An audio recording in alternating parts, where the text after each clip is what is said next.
Good morning to everyone. आज की class में हम डिटेल में डिस्कस करने जा रहे हैं वंचन को। वंचन, इसे इंग्लिश में डिप्रीवेशन भी कहा जाता है। डेप्रीवेशन को सामान्य अर्थ में किसी वांछित वस्तु की कमी या उसकी अनुपस्थिति की ऐसी अवस्था के रूप में परिभाषित किया जाता है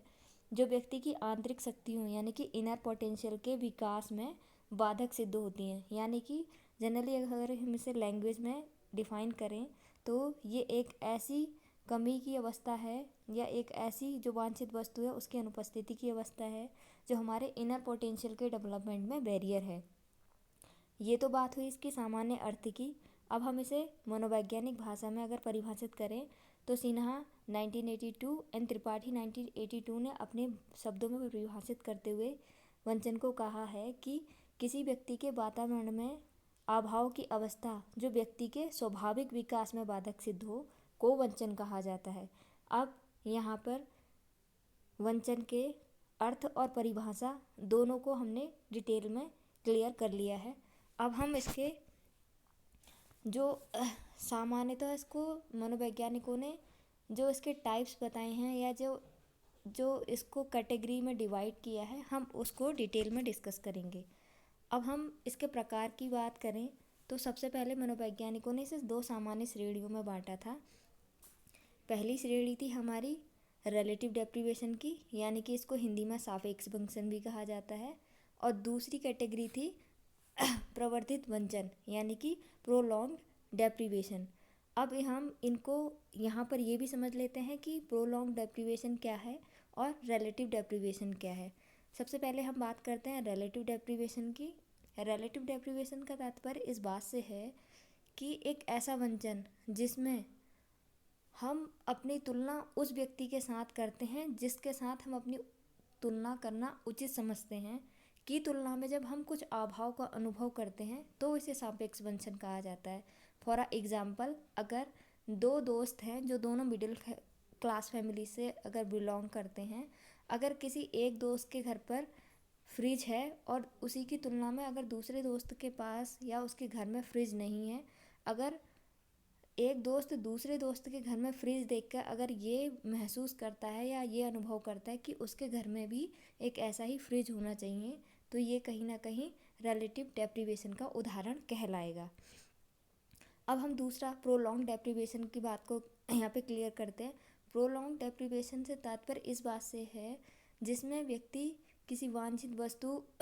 या जिसकी उसे आवश्यकता है उसके लिए वह लंबे अरसे से उसका अभाव का अनुभव करता है। यानी कि कोई एक ऐसी चीज़ जिसकी उसे बहुत ज़्यादा ज़रूरत रही है अपने जीवन में, लंबे अरसे तक उस चीज़ का वो अभाव महसूस करता है, इसे हम प्रोलॉन्ग्ड डेप्रीवेशन करते हैं। ये तो जनरल कैटेगरी थी जिसमें साइकोलॉजिस्ट ने इसे दो पार्ट में डिवाइड किया था। अब हम इनके कुछ स्पेसिफिक जो टाइप्स हैं या स्पेसिफिक जो कैटेगरीज हैं उनको भी क्लियर करते हैं।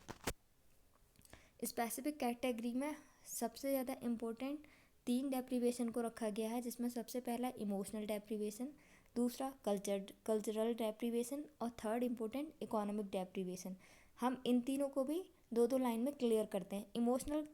डेप्रीवेशन का तात्पर्य इस बात से है कि जिस परिवार में हमने जन्म लिया होता है या जो भी हमारे वरिष्ठ व्यक्ति होते हैं या जैसे हमारे माता पिता होते हैं, उनसे कहीं ना कहीं हमें अपने जीवन में उचित प्यार, सम्मान, स्नेह, लाड़ प्यार की आवश्यकता होती है जो कहीं ना कहीं हमारी संवेगात्मक अवस्था से जुड़ा हुआ होता है। जब हमें उचित मात्रा में अपने माता पिता या अपने वरिष्ठ व्यक्तियों से लाड़ प्यार और सम्मान या स्नेह मिलता है तो कहीं ना कहीं हमारे जो संवेगात्मक जो हमारे सांवेगिक जो हमारी नीड्स होती है उसकी हमें कमी महसूस नहीं होती है, जिसकी वजह से हम लोग अपने परिवार में और अपने समाज में इमोशनली एडजस्ट हो पाते हैं अच्छे से। वहीं अगर हमें अपने परिवार या अपने वरिष्ठ व्यक्तियों से जो उचित मान सम्मान या प्यार या सम्मान की अगर नहीं मिल पाता है या कहीं ना कहीं हम उसकी कमी महसूस करते हैं तो आगे चल के यही जो कमी होती है, जो इमोशनली जो डेप्रीवेशन होता है, वो कहीं ना कहीं इसी की वजह से हमारी जो हम एडल्टहुड में आते हैं तो हमारी पर्सनालिटी में एक स्पेशल ट्रेट डेवलप हो जाता है जिसे इमोशनली अनस्टेबिलिटी बोलते हैं या संवेगात्मक अस्थिरता कहते हैं। कहने का मतलब ये है कि अगर हम इमोशनली अगर डेप्रीवेशन का अभाव में इमोशनली डेप्रीवेशन का अनुभव अपनी ज़िंदगी में करते हैं तो कहीं ना कहीं वो हमारे संवेगात्मक अस्थिरता के रूप में हमारे व्यक्तित्व में सामने होता है या अभिव्यक्त होता है। अब दूसरा पॉइंट है कल्चर डेप्रीवेशन। कल्चर डेप्रीवेशन को यहाँ सामान्य भाषा में समझाने के लिए कहा गया है कि जब हमारी संस्कृति और हमारा समाज भारत की या हमारे जो देश है, जो भी हमारा देश है, जिस देश का या जिस समाज का हम हिस्सा हैं, उसके विकास की अगर मुख्य धारा से हम पीछे छूट जाते हैं, यानी कि कहीं ना कहीं हम अपनी संस्कृति को, अपने समाज को अन्य समाजों की तुलना में तुच्छ समझते हैं या महसूस करते हैं, तो इस तरह का जो सामाजिक अलाव है, यानी कि जिससे हम कहीं ना कहीं पिछड़ गए हैं, तो इस तरह की कंडीशन को हम लोग कल्चर डेप्रीवेशन के रूप में परिभाषित करते हैं। इसका उदाहरण हम जनजाति परिवारों से अच्छी तरह से दे सकते हैं, जिसमें कहीं ना कहीं जो आज की विकास की मुख्य धारा है उसमें कहीं ना कहीं वो खुद को पिछड़ा महसूस करते हैं। इस तरह के वंचन को हम क्या कहेंगे? Culture deprivation. थर्ड और इम्पोर्टेंट डेप्रीवेशन जो है वो है इकोनॉमिक डेप्रीवेशन। अब इकोनॉमिक डेप्रीवेशन को, आर्थिक वंचन को सामान्य अर्थ में गरीबी या निर्धनता भी कहा गया है, लेकिन गरीबी और निर्धनता एक इसका पार्ट है, ना कि गरीबी और निर्धनता खुद आर्थिक वंचन है। अब आर्थिक वंचन एक बड़ा शब्द है। अब हम इसको परिभाषित करते हुए कह सकते हैं कि अगर आर्थिक वंचन की अगर हम विशेषताओं की बात करें तो सबसे इम्पोर्टेंट इसकी जो विशेषता है वो है कहीं ना कहीं जो इसके कारण जो आवश्यकता या जिसकी कमी की वजह से जो हमें देखने को मिलती है हमारे समाज में, वो है धन की कमी, कुपोषण, बेरोजगारी और कहीं ना कहीं शिक्षा का अभाव। क्योंकि हमारी शिक्षा की बात हो, चाहे हमारे स्वास्थ्य की बात हो, चाहे हमारे रोजगार की बात हो, या कोई भी जो पॉइंट हमारे जीवन से संबंधित हो, जो इम्पोर्टेंट हो, वो कहीं ना कहीं हमारी अर्थव्यवस्था से जुड़ा हुआ है, यानी कि हमारी आर्थिक स्थिति से जुड़ा हुआ है। तो आर्थिक वंचन कई सारी अलग अलग हमारे जो जीवन में आने वाली समस्याओं हैं उनका एक मुख्य कारण है। अगर हम अपने जीवन में आर्थिक वंचन महसूस करते हैं तो हम बहुत सारी चीज़ों, जैसे अपनी शिक्षा को पूरा ना कर पाना या अपने परिवार की बहुत सारी ऐसी आवश्यक चीज़ें हैं जिनको हम परिवार को देना चाहते हैं लेकिन चाहकर भी नहीं दे पाते हैं, हमारे परिवार के बच्चे या फिर हम खुद कहीं ना कहीं कुपोषण का शिकार होते हैं, तो आर्थिक वंचन बहुत सारी समस्याओं का कारण है। अब हमने यहाँ क्लियर कर लिया आर्थिक वंचन को भी, कल्चर डेप्रीवेशन को भी, इमोशनल डेप्रीवेशन को भी, प्रोलॉन्ग डेप्रीवेशन को भी और रिलेटिव डेप्रीवेशन। इसकी कैटेगरीज और टाइप्स जब यहाँ पे क्लियर हो जाते हैं तो सबसे इसका इम्पोर्टेंट जो पार्ट या टॉपिक है वो है कि इसकी वजह से कौन कौन सी मनोवैज्ञानिक समस्याएं हमें अपने समाज में या स्वयं में खुद को देखने को मिलती हैं। तो इससे रिलेटेड बहुत सारे शोध किए गए हैं, भारतीय स्तर पर भी और अंतर्राष्ट्रीय स्तर पर भी। अभी हम यहाँ सिर्फ और सिर्फ भारतीय स्तर पर जो होने वाले शोध हैं उन्हीं को यहाँ पे क्लियर करेंगे, जो कुछ कैटेगरीज में डिवाइडेड हैं, जिसमें क्लियर किया गया है कि कौन कौन सी ऐसी समस्याएं हैं जो हमें हमारे वंचन का परिणाम के रूप में हमको देखने को मिलती हैं। तो सबसे पहली जो समस्या है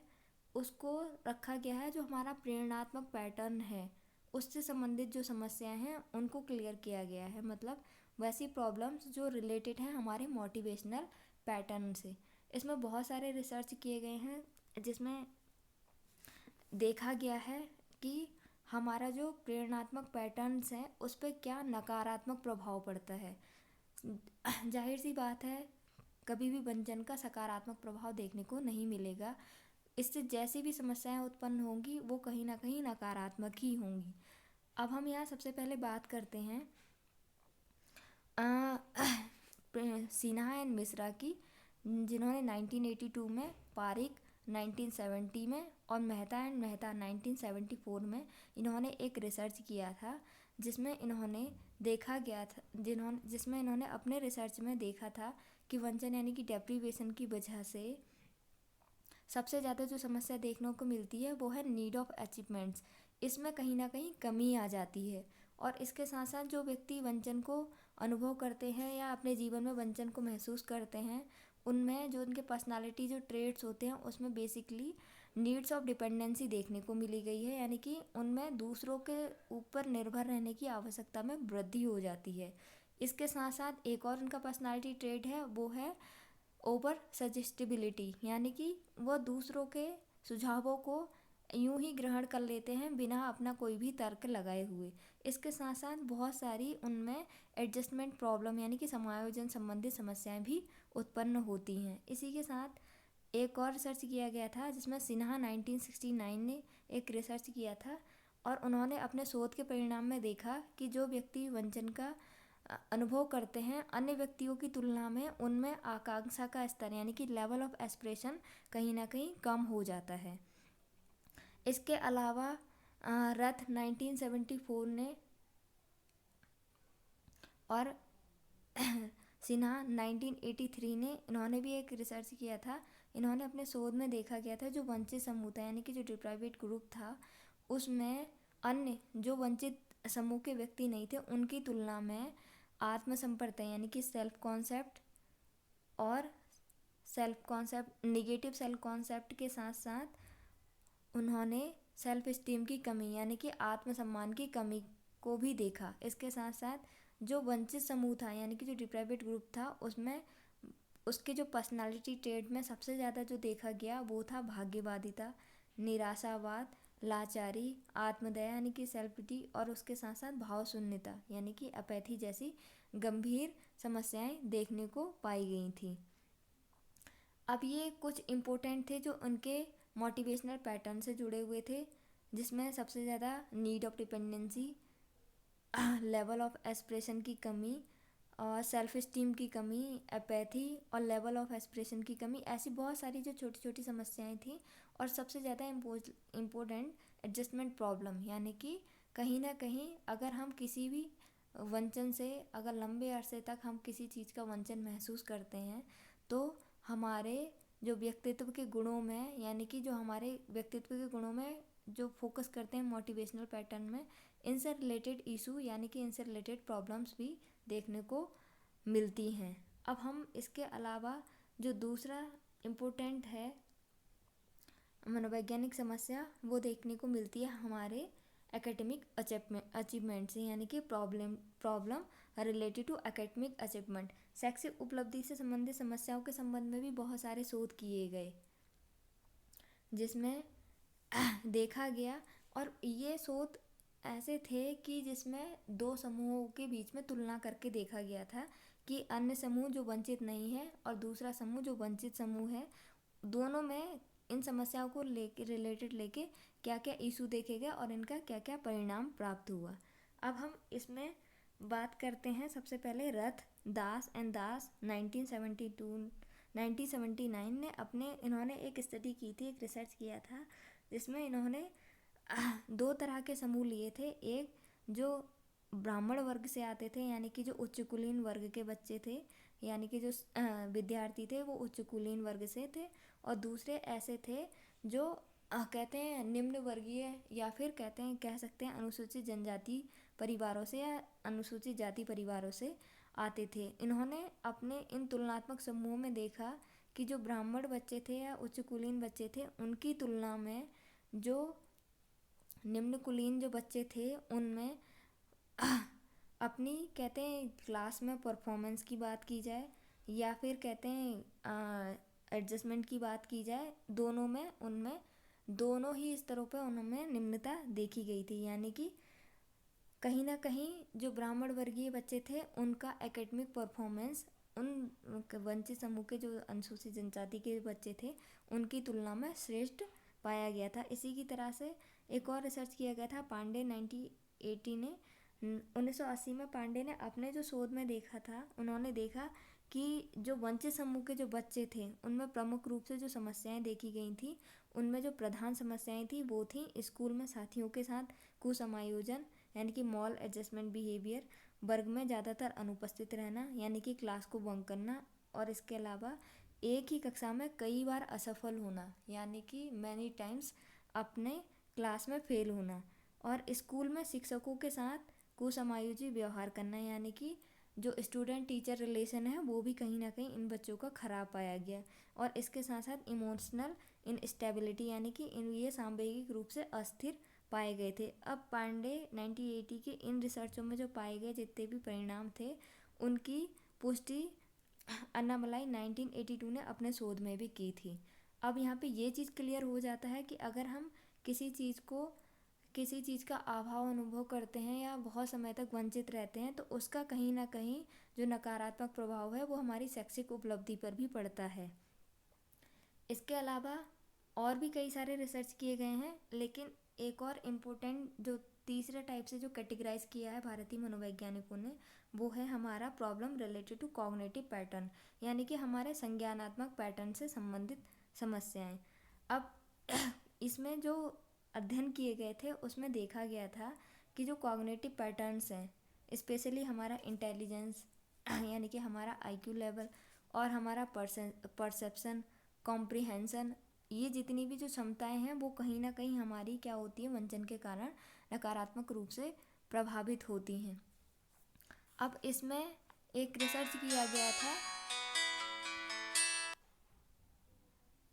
अब यहाँ पर एक रिसर्च किया गया था, त्रिपाठी 1980 ने अपने शोध में पाया कि जो हमारा कॉग्निटिव पैटर्न है इसमें बेसिकली जो हमारी जो लर्निंग कहते हैं, जो हमारी वर्बल लर्निंग होती है और उसके साथ साथ जो हमारी वर्बल रीजनिंग होती है, इसमें कहीं ना कहीं समस्याएं उत्पन्न होती हैं। यानी कि जो अन्य बच्चे, जो इन्होंने भी कहते हैं 2 समूहों में आपस में तुलना करी थी, जिसमें एक समूह में ऐसे बच्चे रखे गए थे जो सबल वर्ग से थे और एक समूह के जो कहते हैं दूसरे समूह के जो बच्चे थे वो कहीं ना कहीं ऐसे ग्रुप से बिलोंग करते थे जो आर्थिक रूप से संपन्न नहीं थे। यानी कि उनमें उन्होंने क्या करा था, अपने जीवन में आर्थिक वंचन को महसूस किया था या अनुभव किया था। तो दोनों समूह के जो विद्यार्थी थे या बच्चे थे उनकी तुलना में देखा गया कि जो सबल वर्ग के परिवार से जो बच्चे आते थे उनमें वर्बल लर्निंग और वर्बल रीजनिंग की क्षमता या कहते हैं उनमें उनकी जो कहते हैं लर्निंग कैपेबिलिटी थी वो जो कहते हैं आर्थिक रूप से जो वंचित बच्चे थे उनकी तुलना में बेहतर पाई गई। इसके अलावा दास, सिन्हा 1977 और सिन्हा शुक्ला 1972 इन्होंने भी एक शोध किया था जिसमें इन्होंने देखा कि जो कहते हैं हमारे कॉग्निटिव पैटर्न है उसमें कहते जो डेप्थ परसेप्शन है वो कहीं ना कहीं जो वंचित समूह के जो बालक थे उनमें डेप्थ परसेप्शन हमारा नकारात्मक रूप से प्रभावित देखा गया था। ये सारे शोध तो हमारे भारतीय स्तर पे किए गए हैं और ये शोध लगभग काफ़ी समय पहले किए गए हैं। आज के हिसाब से या आज के समय के हिसाब से कई सारी चीज़ें और भी देखने को मिली हैं जो कहीं ना कहीं हमारे वंचन से ही संबंधित हैं। अब हमारे पूरे लेक्चर से ये बात क्लियर हो जाती है कि वंचन सिर्फ और सिर्फ नकारात्मक रूप से प्रभावित करता है और इससे कहीं ना कहीं हमारा व्यक्तित्व का विकास हो, चाहे वो हमारा एकेडमिक अचीवमेंट हो या फिर हमारा कॉग्निटिव पैटर्न हो या हमारा इमोशनल या मोटिवेशनल पैटर्न हो, वो कहीं ना कहीं निगेटिवली प्रभावित होता है। अगर कोई भी पॉइंट अगर आपको यहाँ पे मिसिंग लगे या फिर आपको लगे कि यहाँ पे कुछ चीज़ भी छूटा है तो आप लोग डायरेक्टली मुझसे डिस्कस कर सकते हैं। Okay, thank you.